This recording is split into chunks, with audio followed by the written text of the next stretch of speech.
ವೀಕ್ಷಕರೇ ನಮಸ್ಕಾರ. ತಮ್ಮೆಲ್ಲರಿಗೂ ಶರಣಬಸಪ್ಪ ಅಪ್ಪನ ಕೆರೆಗೆ ಸ್ವಾಗತವನ್ನು ಕೋರ್ತಾ ಇದ್ದೇನೆ. ನಾನು ಡಾಕ್ಟರ್ ಶಂಕರಪ್ಪ ಹತ್ತಿ, ನಿವೃತ್ತ ಪ್ರಾಂಶುಪಾಲರು, ಸರ್ಕಾರಿ ಮಹಾವಿದ್ಯಾಲಯ ಸ್ವಾಯತ್ತ ಕಲಬುರಗಿ ಹಾಗೂ ಪ್ರಾಣಿಶಾಸ್ತ್ರದ ಪ್ರಾಧ್ಯಾಪಕ. ಸದ್ಯದಲ್ಲಿ ತಮಗೆ ಈ ಕೆರೆಯ ದರ್ಶನವನ್ನು ಮಾಡಿಸ್ತಾ ಇದ್ದೇನೆ. ಏಕೆಂದರೆ ಈ ಕೆರೆ ಪೂರ್ಣವಾಗಿ ಜೀವ ವೈವಿಧ್ಯತೆಯಿಂದ ಕೂಡಿದೆ. ವಿವಿಧ ಸಸ್ಯಗಳು, ವಿವಿಧ ಪ್ರಾಣಿಗಳು, ಎಲ್ಲಕ್ಕಿಂತಲೂ ಮಿಗಿಲಾಗಿ ವಿವಿಧವಾದಂಥ ಪಕ್ಷಿಗಳ ಈ ಒಂದು ನೆಲೆಯಾಗಿದೆ. ಏಕೆಂದರೆ ಈ ಕೆರೆ ಪೂರ್ತಿ ವರ್ಷ ನೀರಿನಿಂದ ತುಂಬಿರೋದರಿಂದ ಯಾವ ಜಲ ಪಕ್ಷಿಗಳಿರ್ತವೋ ಅವೆಲ್ಲವೂ ಈ ಕೆರೆಯಲ್ಲಿ ವಾಸವನ್ನು ಮಾಡ್ತಾ ಇದ್ದಾವೆ.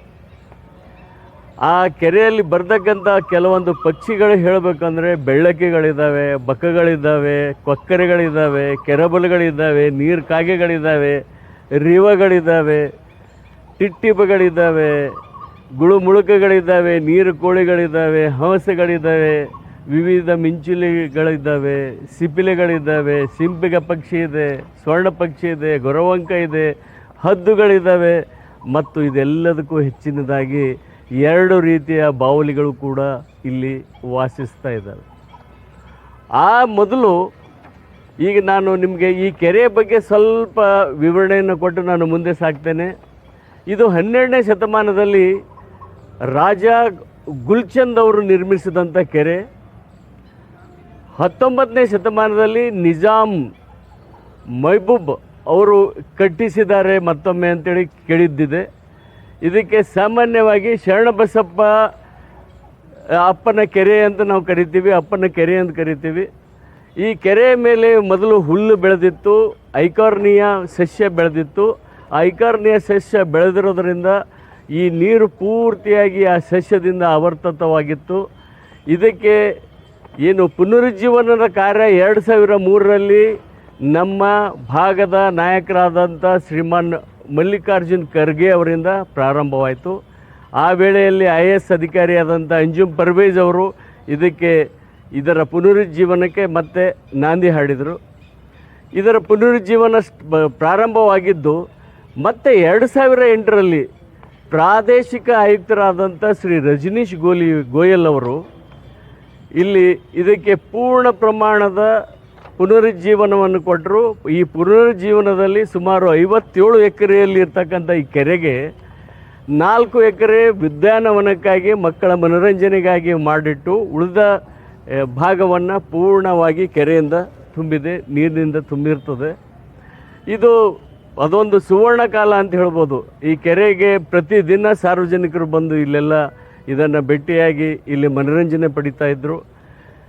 ಬರ್ತಾ ಮುಂದೆ ಇದರ ಬಗ್ಗೆ ಹೆಚ್ಚಿನದಾಗಿ ಮತ್ತೆ ಆಸಕ್ತಿ ವಹಿಸಿದವರು ಅಂತಂದರೆ ಆಗಿನ ಮತ್ತೊಮ್ಮೆ ಪ್ರಾದೇಶಿಕ ಆಯುಕ್ತರಾದಂಥ 2012, 13, 14ರಲ್ಲಿ 15ರಲ್ಲಿ ಇರ್ತಕ್ಕಂಥ ಆದಿತ್ಯ ಅಮ್ಲಾನ್ ವಿಶ್ವಾಸ್ ಸಾಹೇಬರು. ಅವರು ಒಂದು ಸಾರಿ ಅವರನ್ನು ನಾನು ಭೇಟಿಯಾಗಲಿಕ್ಕೆ ಹೋದಾಗ, ಹತ್ತಿಯವರೇ ತಾವು ಒಂದು ಜೀವ ವೈದ್ಯತೆಯ ಪುಸ್ತಕವನ್ನು ಬರೆದು ನಮಗೆ ಕೊಡಬೇಕು, ಅದನ್ನು ಪ್ರಕಟಿಸೋಣ ಅಂತ ನನಗೆ ಹೇಳಿದರು. ಆಗ ನಾನು 2014ರಲ್ಲಿ ಈ ಕಾರ್ಯವನ್ನು ಕೈಗೊಂಡು ಈ ಕೆರೆಯಲ್ಲಿ ಬರ್ತಕ್ಕಂಥ ಎಲ್ಲ ಪಕ್ಷಿಗಳನ್ನು ನಾನು ಕೂತು ಗುರುತಿಸಿ, ಯಾಕಂದರೆ ನಾವು ಗಿಡಗಳನ್ನು ಸುಲಭವಾಗಿ ಗುರುತಿಸ್ಬೋದು, ಆದರೆ ಪ್ರಾಣಿಗಳನ್ನು ಗುರುತಿಸ್ಬೋದು ಇದೊಂದು ಅತ್ಯಂತ ಕಠಿಣ ಕಾರ್ಯ. ಅವುಗಳ ಚಲನವನ ಒಂದು ಕಡೆ ಇರೋದಿಲ್ಲ.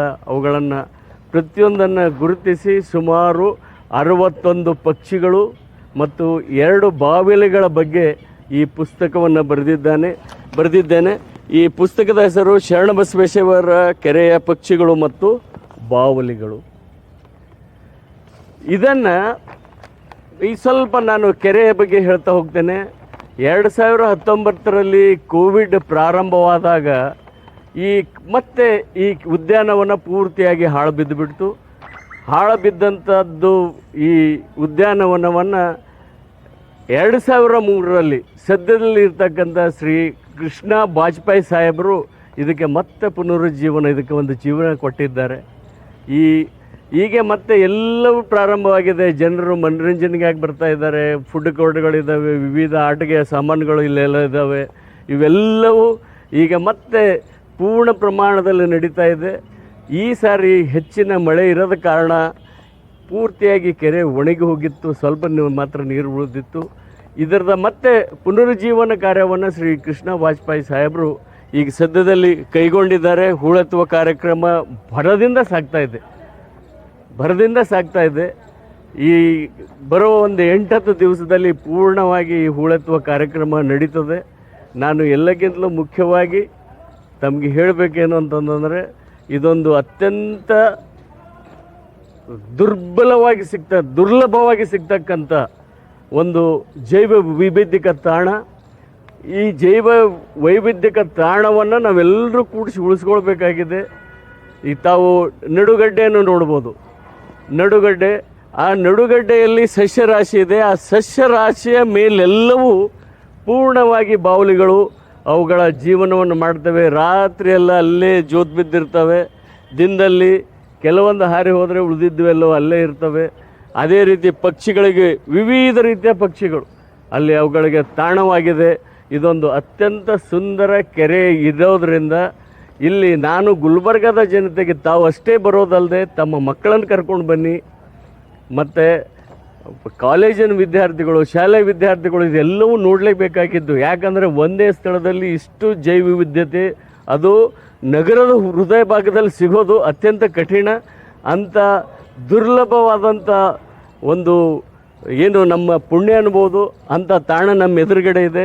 ಇದನ್ನು ಉಳಿಸಿಕೊಂಡು ಇಲ್ಲಿ ಪ್ರತಿಯೊಬ್ಬರು ಬಂದು ಇಲ್ಲಿರ್ತಕ್ಕಂಥ ಜೀವ ವೈವಿಧ್ಯತೆಯನ್ನು ತಾವೆಲ್ಲರೂ ಕಲಿತೀರಿ ಅಂತಕ್ಕಂಥ ಒಂದು ಆಸೆಯಿಂದ ಈ ವಿಡಿಯೋವನ್ನು ಮಾಡಿ ತಮಗೆ ಉಳಿಸ್ತಾ ಇದ್ದೇನೆ.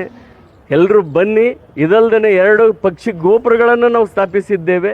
ಆ ಪಕ್ಷಿ ಗೋಪುರದಲ್ಲಿ ನಾವು ವಿದ್ಯಾರ್ಥಿಗಳಿಗಾಗಿ, ಮಕ್ಕಳಿಗಾಗಿ, ಎಲ್ಲ ಸಾಮಾನ್ಯ ಜನರಿಗಾಗಿಯೂ ಕೂಡ ತಾವೇ ಈ ಬೈನಾಕ್ಯುಲರ್ ಏನಿದೆಯಲ್ಲ, ಈ ಬೈನಾಕ್ಯುಲರಿಂದ ಆ ಪಕ್ಷಿಗಳನ್ನು ಗುರುತಿಸಿ ತಾವೇ ಐಡೆಂಟಿಫೈ ಮಾಡ್ಬೋದು. ಒಂದು ಸಾರಿ ಇದನ್ನು ನೀವು ಕಲಿತು ಬಿಟ್ರೆ ಅಂತಂದರೆ ನಿಮಗೆ ಪರಿಸರದ ಬಗ್ಗೆ ಒಂದು ಆಸಕ್ತಿ ಬೆಳೀತದೆ. ನಮ್ಮ ಪರಿಸರ ಹೇಗೆ ಉಳಿಸ್ಕೊಳ್ಬೇಕು ಅಂತೇಳಿ ತಮಗೆ ಒಂದು ಆಸೆ ಹುಟ್ಟುತ್ತದೆ. ಹೀಗಾಗಿ ದಯವಿಟ್ಟು ಬನ್ನಿ, ಇಲ್ಲಿನ ಜೀವ ವೈವಿಧ್ಯತೆಯನ್ನು ತಾವೆಲ್ಲರೂ ಕಲಿಬೇಕು ಅಂತ ಹೇಳ್ತಾ ಇವತ್ತಿನ ಈ ನನ್ನ ವಿಡಿಯೋವನ್ನು ಮುಗಿಸ್ತಾ ಇದ್ದೇನೆ. ನಮಸ್ಕಾರ ವೀಕ್ಷಕರೇ.